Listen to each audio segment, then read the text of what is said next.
Hi, Chris. Thank you for joining us on Black Ink Cinema's podcast. I appreciate you are a super busy man working for the world's largest movie magazine since 2001. That's correct. Yeah, I feel really old. Thank you for that. And also hosting your own podcast. Yes, that makes me feel younger. Podcasts. Yeah. It's what the kids are into these days. Yeah, I host the Empire podcast as well, which is the podcast arm of the world's biggest movie magazine. And yeah, that's a lot of fun. On that note, who was the last person you had on your podcast? Well, I interviewed Shailene Woodley about an hour and a half ago. Oh, wow. And I'm interviewing Seth Rogen tomorrow night. That's hilarious. Yeah, I hope so. Otherwise, because I'm going to bring nothing to that party whatsoever. It's all on him. Seth, you got to be funny, man, for 20 minutes. There you go. Yeah, I'm just going to turn my microphone off, Seth, and you go.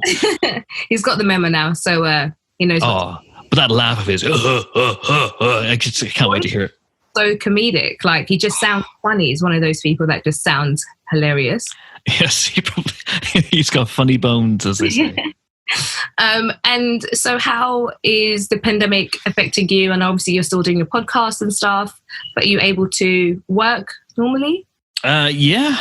It's been crazy busy for me actually during the pandemic. And my workload has increased at least threefold, and I have no idea how the hell that happened, and I'm furious about it. But it's been good. You know, lots of stuff for the magazine, lots of stuff for the podcast, lots of special podcasts, all this sort of stuff. Oh, that's awesome. Okay, what about yourself? It's the same as well. I've been working from home since lockdown, so nothing has really changed apart from four walls that are driving me mad a little bit. But yeah, it's the new normal, I guess. So yeah. We're here. Yeah. I'm sure as a critic, a few of your reviews for films that you were looking forward to have been delayed. Is there any films that you were looking forward to in the summer that have now been put on hold? Oh man, yeah, geez. It's been absolutely wild in terms of the stuff that's been pushed back. So, by now we would have seen Tenet, which I was really looking forward to. We would have seen, God, what else? We would have seen Black Widow. We would have seen Wonder Woman 1984. I guess, that's like, I'm focused on the big, I'm focused on the big blockbusters.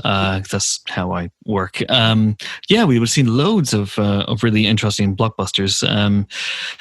Top Gun, Top Gun Maverick would have been out by now. We'd get to see Tom Cruise risk his life again. Jesus, that'd been wild. Where can we find you on the socials? Are you more of a Twitter guy, Instagram? Where are you at? I'm on Twitter. I'm at Chris Hewitt on Twitter, and I'm at slightly more complex CTAH1976 on Instagram, where I'm perhaps less prolific. But yeah, I'm always on Twitter. Okay, cool. So since Black Ink Cinema is all about celebrating Black cinema in front and behind of the camera, we asked you to select and discuss one of your films, and you chose the iconic deep cover with Jeff Goldblum and Laurence Fishburne, also known as Larry, in this. Tell us why. It's really interesting, isn't it, by the way, that he's Larry in this. Yeah. This is because he went... Yeah, because I think it was after this, I think he officially changed his name and wanted to be called Laurence. I'm now called Laurence. I think it was around the time he got nominated for an Oscar for What's Love Got to Do With It. And I think it was... forgiven him for that. Sorry? I still haven't forgiven him for that. I can see that. But yeah, no, he's really interesting. But he's had an incredible career up until that point. Where he'd obviously been in Apocalypse Now, and God, I remember him things like Nightmare on Elm Street 3, and I always knew him as Larry Fishburne. And then he's in Deep Cover, which I saw when it came out back in 1992, 1993. And this is before he became Laurence, obviously.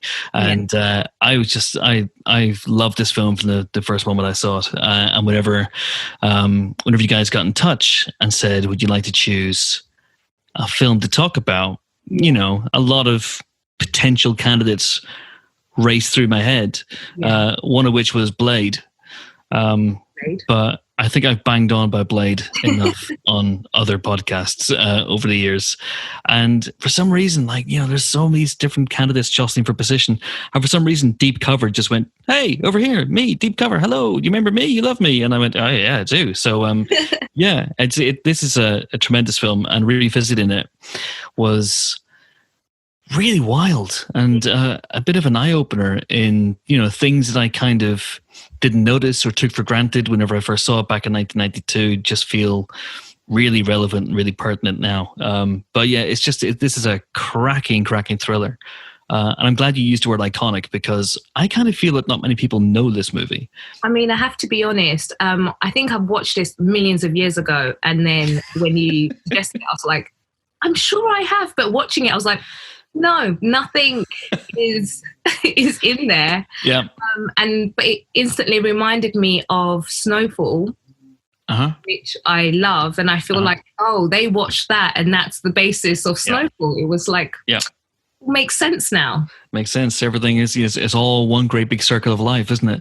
Yeah. No, for a lot of people, deep cover has gone deep cover. That's the problem. It's like, you know, I know so many people, so many, you know, even in the world I, you know, work in film journalism, not a lot of people have seen this movie, and so I'm constantly saying to people, "Have you seen Deep Cover? It's great." And but yeah, this reawakened my love for it. It's really good. Really good film. A really good action thriller, like just blood and gore, gangster slash. Yeah, it had a bit of everything in there. And I like the fact that this was his role after Boys in the Hood, so it's completely different. Quite like the fact that Laurence Fishburne was able to take a leading role after that. Yeah, absolutely. I mean, if you look at his career, you know, it had been a bunch of supporting roles up until that point. He's a really good actor. Whenever Boys in the Hood, you know, hit big and broke out, I think he was one of the people who really got a bump up from it. And I was doing, you know, some research, minimal amount, and I discovered an article in the LA Times from 1992, which was about the making of Deep Cover. And, you know, it's really fascinating because they talk about how initially it was about a white cop. Yes. And it is based on a true story. It's based on a real cop and his real experiences. Yeah. Yeah. Although I don't think he's credited in the movie itself.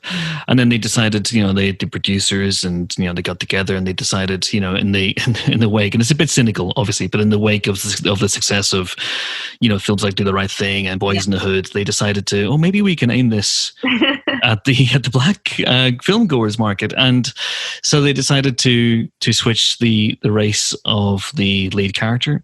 You know, they got Bill Duke on board to direct. But what's really interesting in the article, they talk about, you know, they didn't really have a lot of options at the time in terms of bankable actors who could have anchored a movie like this. And so they offered the role to Denzel, apparently.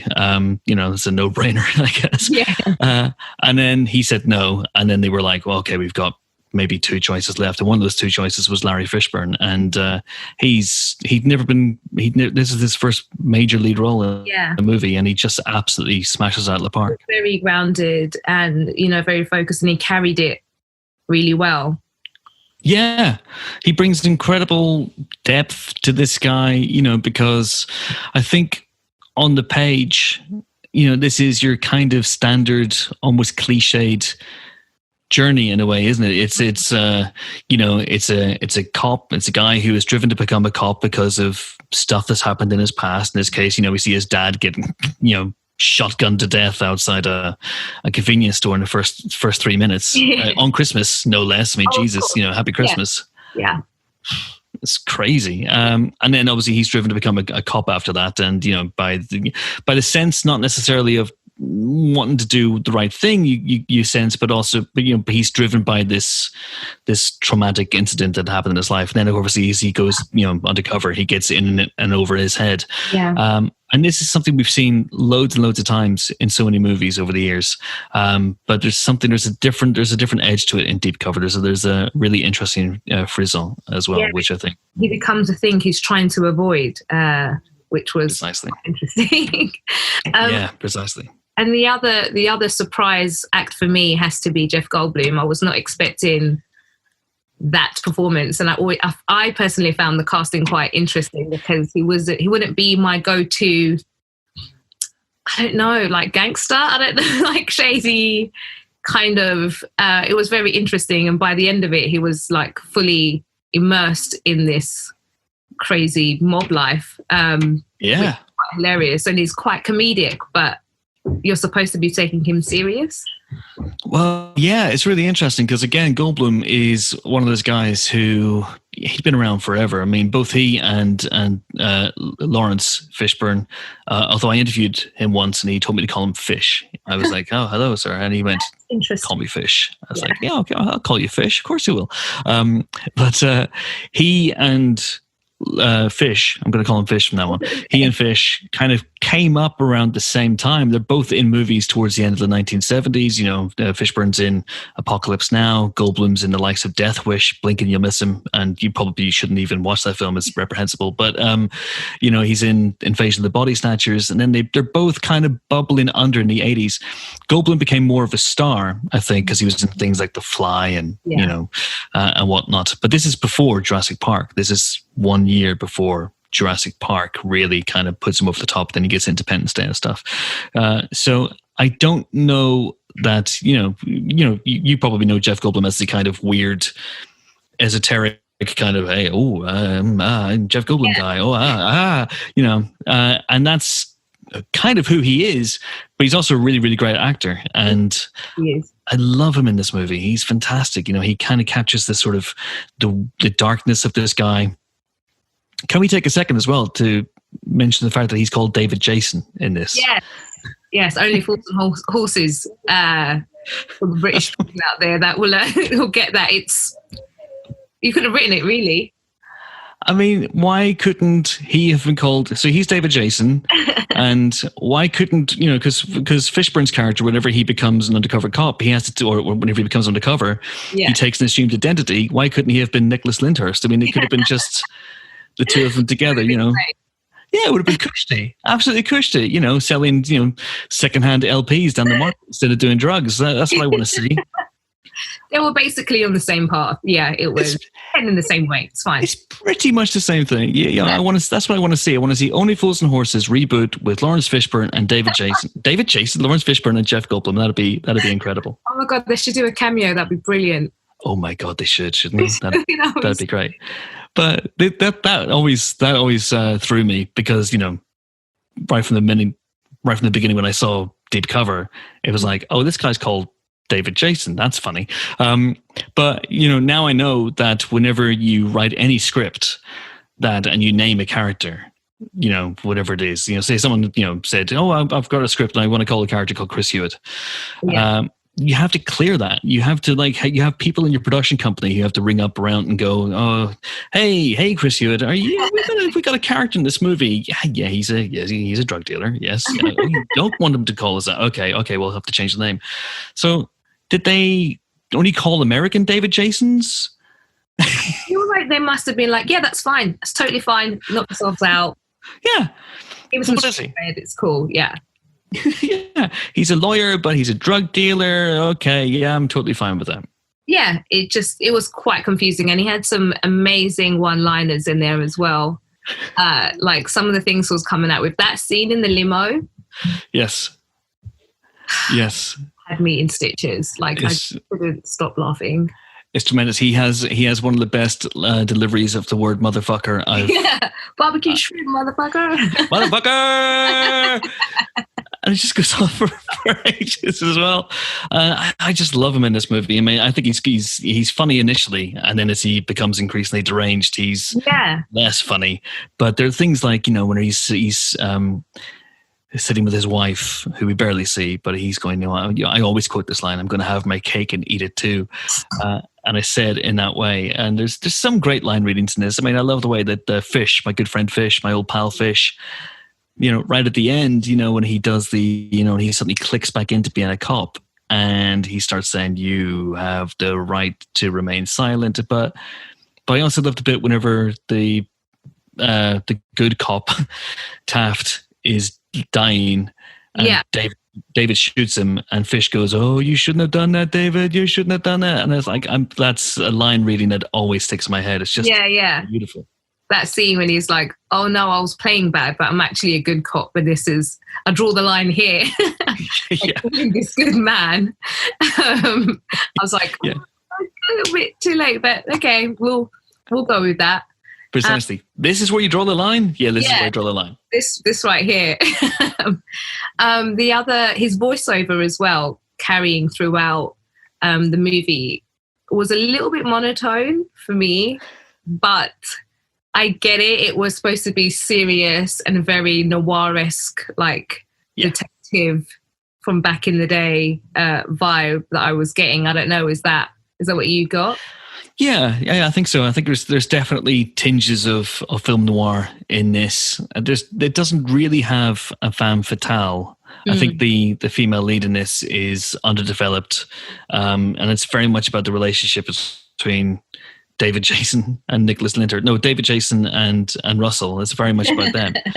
But yeah, there are all sorts of little visual cues or kind of throwbacks. It's beautifully shot, by the way. I mean, it just looks gorgeous. It's drenched in reds and blues, and it's just it's a lovely, lovely looking movie.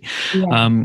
But yeah, it's got a real kind of film noir vibe to it. I'd forgotten actually that it is narrated. That we hear Russell's thoughts, and it's kind of really interesting. Like towards the end, he kind of starts speaking in poetry. Yes, Iceberg Slim, I think it's I remember looking it up as well. Hang on, I've lost the name of the it's poetry from Iceberg Slim. Yeah, Iceberg Slim, and then I think there's also something as well from a novelist called Donald Goines as well. So he's quoting some poetry from him also. It's just it's wonderful though. It's just the way because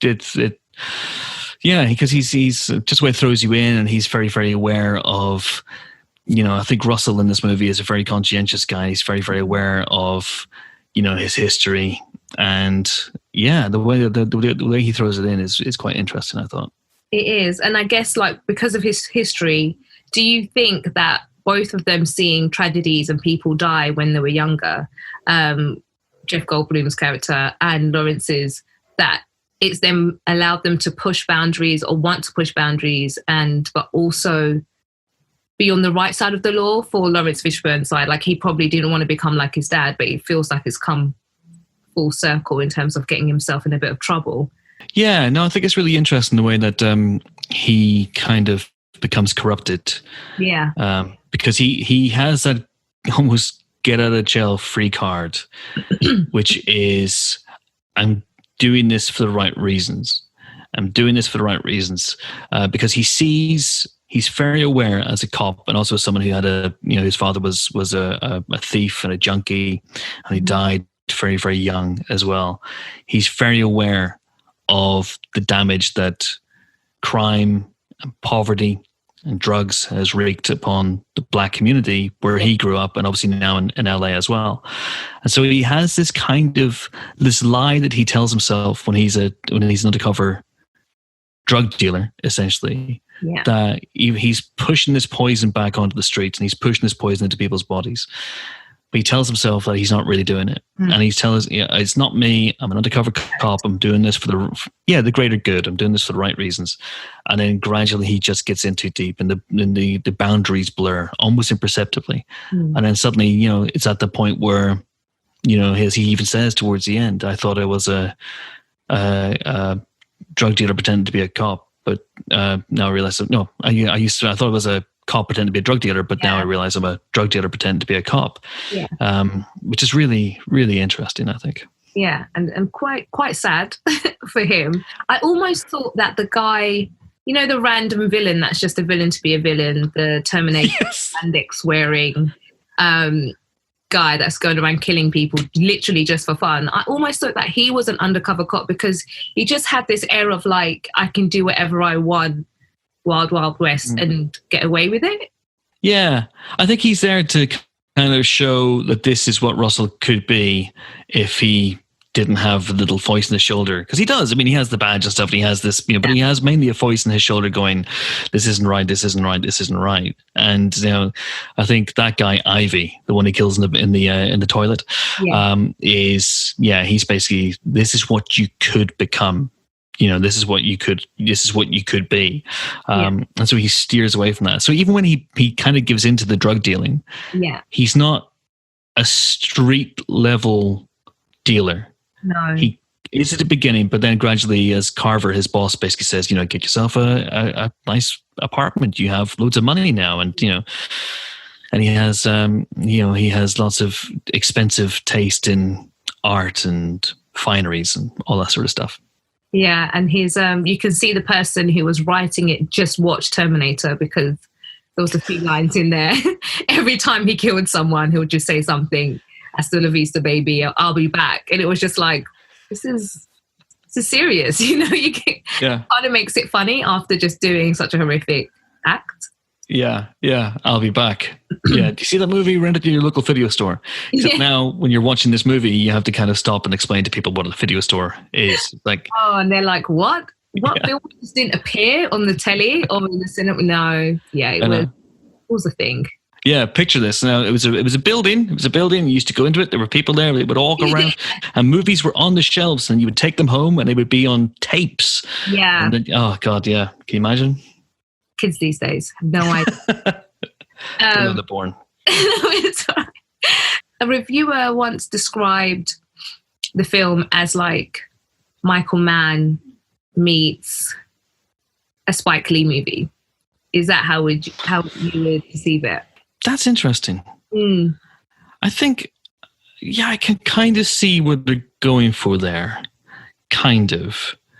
Except, Heat is a bit more ambitious in terms of his running time and in terms of the key relationship between crook and cop. I can kind of see that, and it's certainly a movie. I read that article in the LA Times, and it was around the same time, and the producers were very upfront. They said they didn't necessarily want this to be directed by by a black director. That it wasn't top of their wish list. Yeah. But gradually, as they started to recalibrate it, they thought it might be interesting. That's one of the things I think is really interesting about this movie, is that Bill Duke, who went on to, people will know as an actor, loads of great stuff, Predator and Commando and things like that. Yeah. He's tremendous menacing actor. Really menacing, but also really, really, he can play sweet. Yeah. He's tremendous. I don't know if anyone listening to this has seen the Steven Soderbergh movie, The Limey. If you haven't, it got a Blu-ray re-release last year. Okay. It's tremendous. Has one of my favorite moments in movie history, which is where Terence Stamp is playing a Cockney. He's the limey of the title, and Bill Duke is a kind of DEA agent, something like that, and he's in his office, and Terence Stamp bursts into his office and goes on this rant using loads of Cockney rhyming slang, like apples and pears, stairs, all this sort of stuff, and he's just going on this rant for about 2 minutes, and he finishes finally, and Bill Duke, calmness personified, says one of my favorite lines in the history of movies, which is, "There's just one thing I didn't understand. The thing I didn't understand was every motherfucking word you just said." Like, Americans and the word motherfucking is like, honestly, if it's not in their vocabulary, then it's not a sentence. Like, I don't understand. Precisely. It's like, they're very good at saying, Brits, we're not good at saying motherfucker. No, we're not. It's not something. Doesn't come naturally to us, does it? No. There's another word that comes naturally to us, but I'm not going to say it on this podcast, or there are boundaries. But it comes very naturally to Brits. But, I couldn't get away with going, motherfucker. Could you? There's a few others that I'm sure us Brits would use, but... I'm sure... Yeah. Precisely. But to go back to the idea of Bill Duke, is, he was, he'd been directing on and off. He'd made a couple of films. He made a couple of films after this, including Sister Act 2, Back in the Habit, which is... No idea. That's huge. I love Sister Act, and I was just like, deep cover, Sister Act. Okay, yeah, I see the coloration there. It's a hell of a double bill. Yeah, that is. Why not? I'm not sure which one's a shot, which one's a chaser, but you go for it. I think... Oh yeah, it depends on what kind of night you want, to be fair. depends which way you want it to go. For sure. Yes. But I think them having a changing the character to Laurence Fishburne, a black actor, and then having a black director, I think definitely changed the tone of the movie. You see, or you hear Jeff Goldblum, especially his character, say a lot of things like, I don't know why I'm obsessed with like black culture or black things. He cheats on his wife with a black woman. There just seems to be a few random lines that he has, and there's a conversation between him and Laurence's character, which I think obviously wouldn't have happened if they hadn't changed the race of the Laurence's character. Yeah, no, I think you're absolutely right. I think Bill Duke came in, and although again I read in an interview with him around the time that he said he wasn't necessarily interested, and this is absolutely something I've experienced over the years, speaking to a lot of black filmmakers, is that it's very easy for them to be almost pigeonholed as what we only make films about the black experience, quote unquote. And he said, I'm not really interested in that in this interview going back, I think this is 1992. It may even been the same one. This is a really good article, by the way, check it out. I got all my information from that article. Sounds good. It's a great article. And he says, I'm interested in making films about the American experience. So he said he wasn't necessarily interested in completely kind of recalibrating the script to reflect the fact that suddenly his lead was a black guy. That said, there are things that are in this movie that I think could only come from a black filmmaker, that I think are really, really interesting. There's a scene about halfway through when David Jason and Russell are getting to know each other, and they're getting in a little bit deeper into the drugs trade.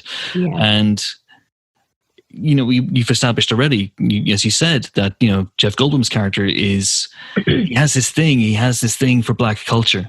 That I think almost as if it feels a little illicit for him, a little naughty for him. Yeah. But there's a really weird scene where he's pushing Russell's buttons using language that is kind of racially charged and racially stereotyped, and Russell stands up to him and goes, you say that stuff to me. And I think it's really, really interesting. And then of course you have the kind of the bookends of the movie is the Charles Martin Smith character, with a group of the procession of black cops that he's trying to recruit. He's trying to find someone who has the right stuff. Yes. And his question to elicit a response from those potential recruits is wild, and speaks a lot about white privilege and the feeling of the people of power were able to say that word with impunity, knowing that it would push buttons and provoke. It's really interesting, I think. I felt like it really set the tone. I wasn't expecting that. And he was so straight-faced as well. Like, what's the difference between a black man and the N-word? And the different reactions. And I felt like it was a lose-lose situation anyway, however you were going to answer it. But he was trying to he obviously wanted an answer that would fit the person who can handle being provoked and pushed or whatever undercover. But at the same time, it's like you've inadvertently you've turned the black man by using him to kind of, for your own, to profit, to push drugs on the street. You've made him become the thing that you're trying to say he's not, or he doesn't want to be, which I found quite interesting. And that agent, he represents a lot. To be fair, he really does. He says several times, doesn't he, that I am God. Yes. And I think that's that really does speak a lot to, again, the abuse of power and the fact that ultimately Russell, he does play the system and he does kind of win at the end. He has a nice victory and he gets to say that line back to surprising win though. I wasn't expecting that. No, absolutely. To seeing that happen at the end. Yeah. Yeah. Well, it's interesting because you get a sense that I don't know whether it was a reshoot or not. I'd love to talk to Bill Duke about this movie one day, and because I'd forgotten about it. I mean, as much as I've seen this movie, I've seen it maybe half a dozen times over the years, but I'd forgotten that it ended that way. It always ended for me with Taft dying and with David dying and with the cop cars coming in and it ending in that really kind of bleak way. Yeah. And the fact that it gives Fish, my good friend Fish, my old pal Fish, keep rubbing it gives, fine. I keep rubbing it in. I met this guy. I met him once. We spoke for 15 minutes. Fine, it was years ago. We're like that. It counts. Yeah, in fact, I've just got a text from him there now. Stop talking about that. Going for drinks. But yeah, precisely. Yeah, let's meet later on. We're socially distanced, Fish. Come on, we can't do it.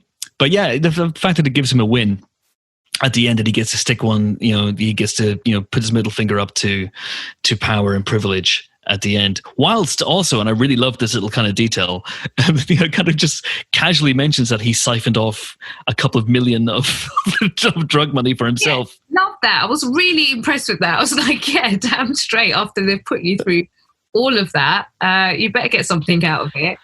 I think he just realised how rigged the game is, so just thought, I did think that was a bit flawed, because I was like, where did he hide the money at what point? Because he just killed Jeff Goldblum's character. He was holding this one on the floor. The sirens seemed like they were about a couple of minutes away. So I was like, how and where did he stash $2 million? Because that's a skill that we all need to learn, clearly.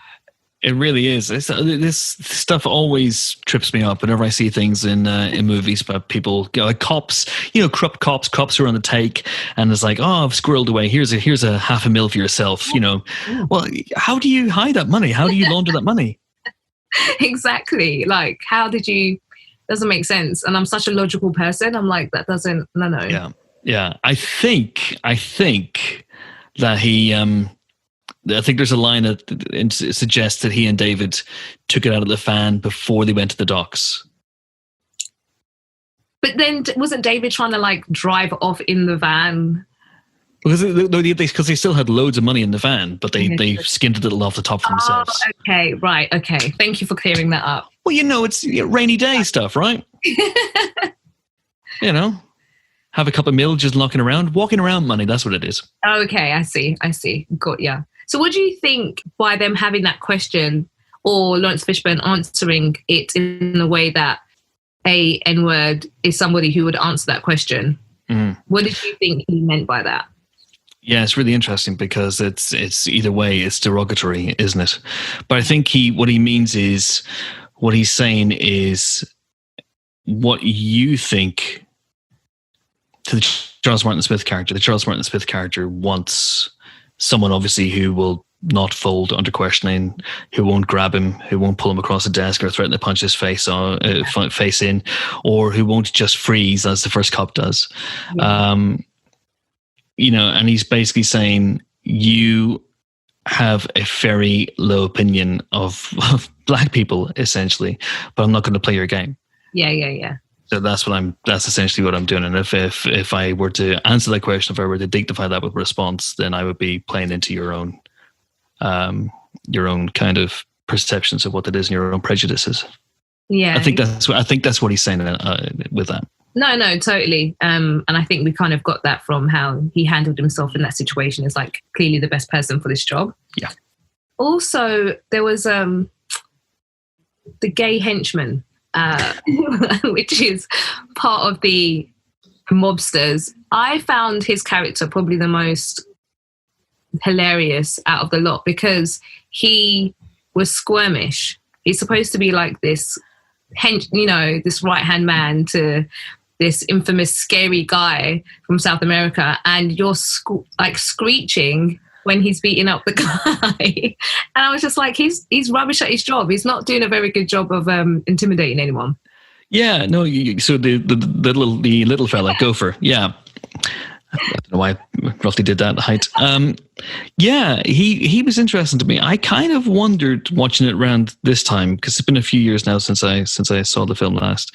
Yeah. I wondered if Gopher and Felix Barbosa, who's kind of the main bad guy, were in a relationship of some kind, maybe. But then Felix, whenever he has that game, a sinister game with David where he's trying to slap his hand, uses a couple of again, slurs and epithets against gay people. So I was like, oh, maybe he doesn't, but maybe he's just self-hating. But it could be a tactic as well. Like, yeah, precisely. But yeah, he's really interesting, and the fact that he goes to work for David and Russell immediately. Like, why is he there and so concerned as well? Like, he's part of the crew, and I was like, he's not someone to be trusted, guys. I don't know. I'm not part of the game, but I can see he's not someone you should have around. Clearly, in himself. Yeah, absolutely. No, this guy will betray you, but he's so sweet. He's such a lovable guy. And I love the fact that he's squeamish. I mean, this is one of the things that sets this movie apart, is the way that it kind of constantly subverts your expectations in terms of what the characters do and the way they behave.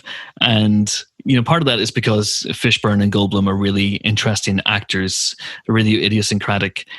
But I love that guy. He's Gopher in the film. His name's Sidney Lassick. He's sadly no longer with us. But I love the fact that you see all this sort of wanton violence movies all the time, and everyone's into it. Everyone in the room is like a psychopath. Yeah, I've literally never seen a reaction like that, and I rewound it like a few times. Like, is he part of this? Or I thought maybe he was just in the bar and just happened to be dragged in, and now it's like, no, he's part of the crew. This is Yeah. This doesn't like violence. He doesn't like. Listen, if I was in a room and someone was being beaten around the face with a pool cue until bits of everything came out of their whatsits, I mean, I'd be like, no, thank you. I'm done. I'm just gonna head out now. I'm not. Yeah. Yeah, precisely. And also, you've ruined his suit and you've ruined the pool table. And you can't even say anything. You just have to take it. That's not good. It's not good. So yeah, that's much more realistic. I like that. I like that character. Also, we had a little introduction to Snoop Dogg, the music. How important did you think the soundtrack was for cover as well? Because there were so many tracks in there, and I was like, who sampled that? I've heard this before, but I was like, not from this song. I did feel like one of those kids. It was terrible. It was really bad. He's like, oh, that's where that came from. Oh, yeah, okay. I hate that, because I pride myself in being like, oh, I know the originals. Like, oh, that's a cover. And I was like, yeah. Good. Yeah. No, I think it's really good. I mean, I stayed behind. I watched the credits right up to the end because I wanted to see some of the songs and who they were credited to. And I have to say, this movie should be famous because it has the words "introducing Snoop Doggy Dogg" at the end. That alone should win something. Just for that. Now look where we are. He's doing adverts for a money supermarket and whatnot, and it all started here in Deep Cover. Just eat. From Deep Cover to Just Eat. Just eat. That's it. Couldn't remember what it was. Just eat. That's it. Because I had to double take when I saw the advert. I was like, wait, what?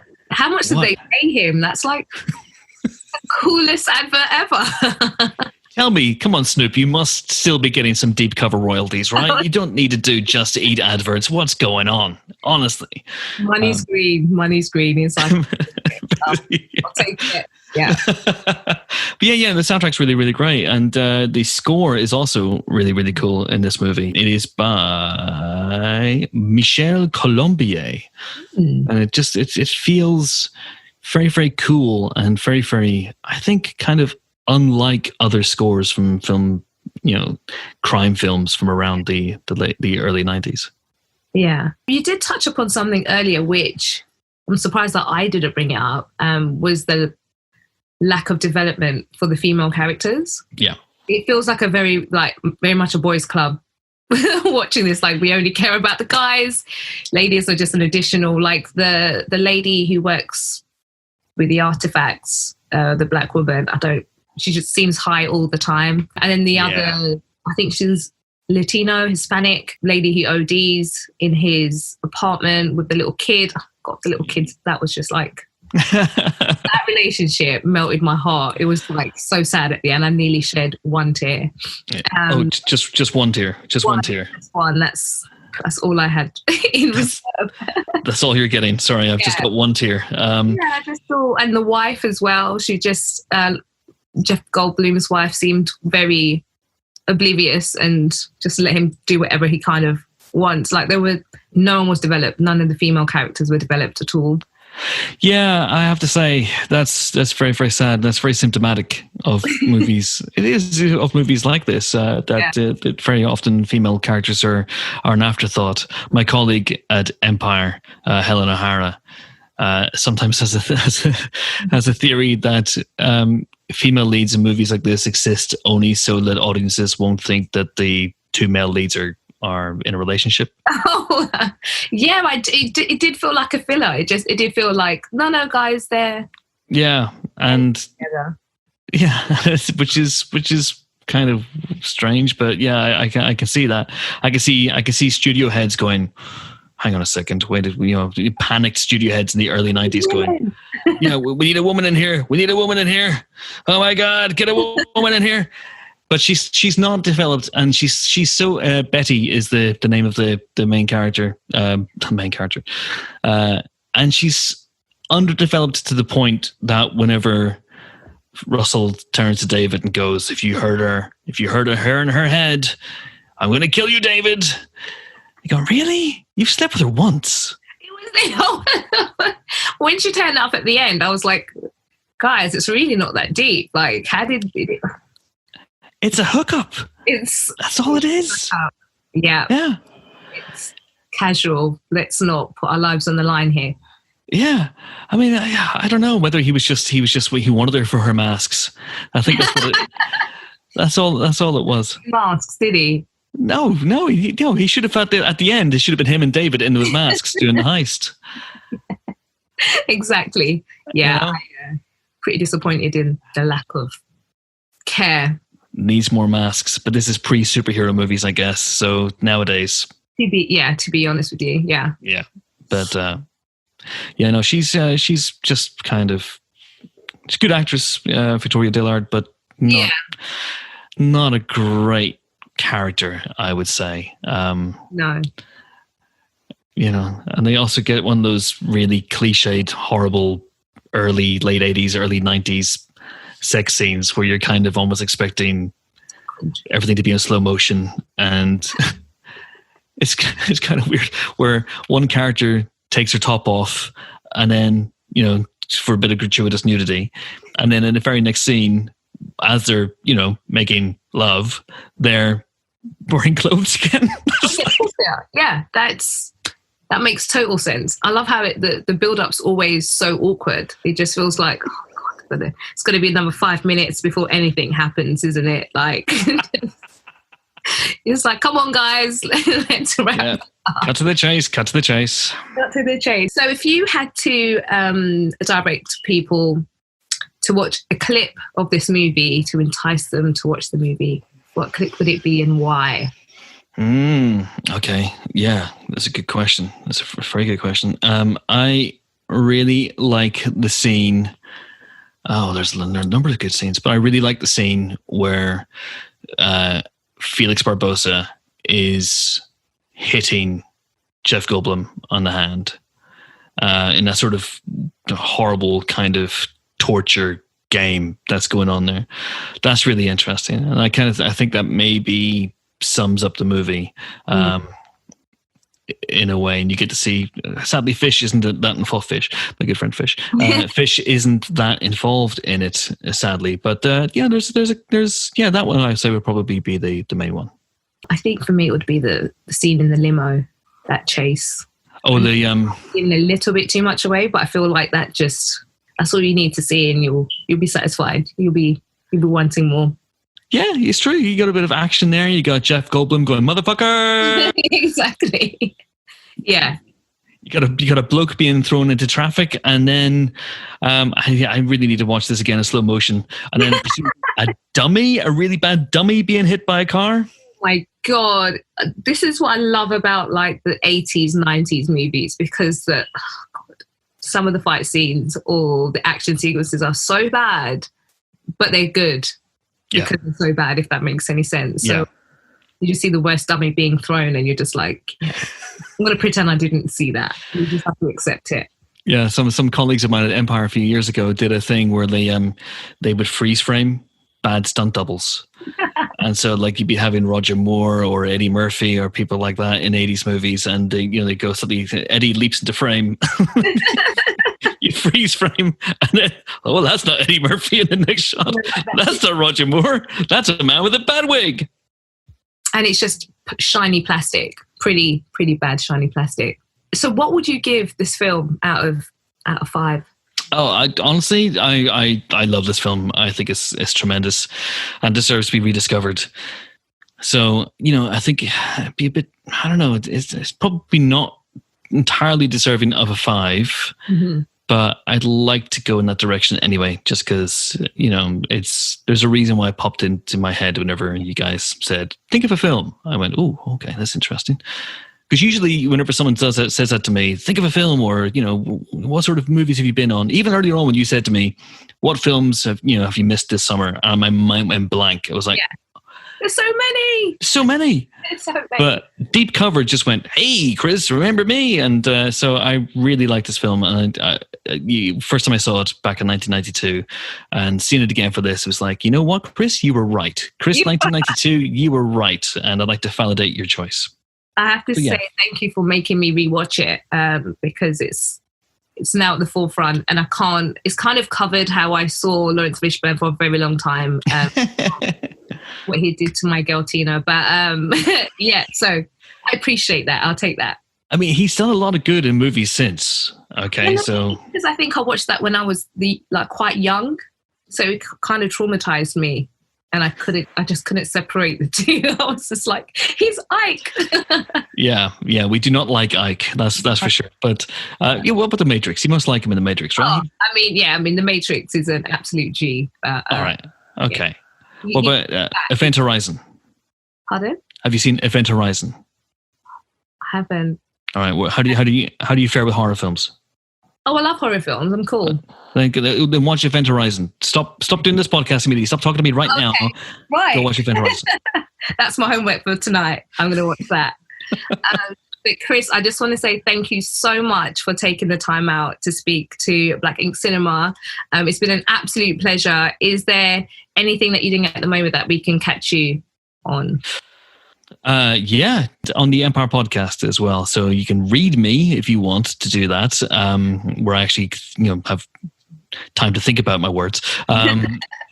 In Empire Magazine, the world's biggest movie magazine. We're on sale every month, and all good and evil and virtual news agents. And but you can hear me every week if you wanted to do that on the Empire podcast. We're out every Friday, regular episodes, and we have loads of specials, and we have a spoiler special subscription channel where it's where people can it's where we talk to directors and writers of movies for a long time about their films, and I would recommend that. And it's just just $5 a month. It's fine, it's cool. It's the price of a cup of coffee. Exactly. Well, I just want to say thank you again and wish you the absolute best. And it'll be amazing for you to come and join us at one of our Black Ink Cinema screenings. We're back up and running now, so I'll send over the deets. Amazing. Yeah, and thanks for having me, Rachel, and best of luck with this. And yes, I will be there with a mask. With a mask, yes. Not an expensive one that I bought in an art gallery where I didn't have we will be giving some away. So, there you go. We come prepared. Excellent. Then I'm on board. This is the new normal. Yeah. Precisely. But thanks again and take care. Thank you. Cheers.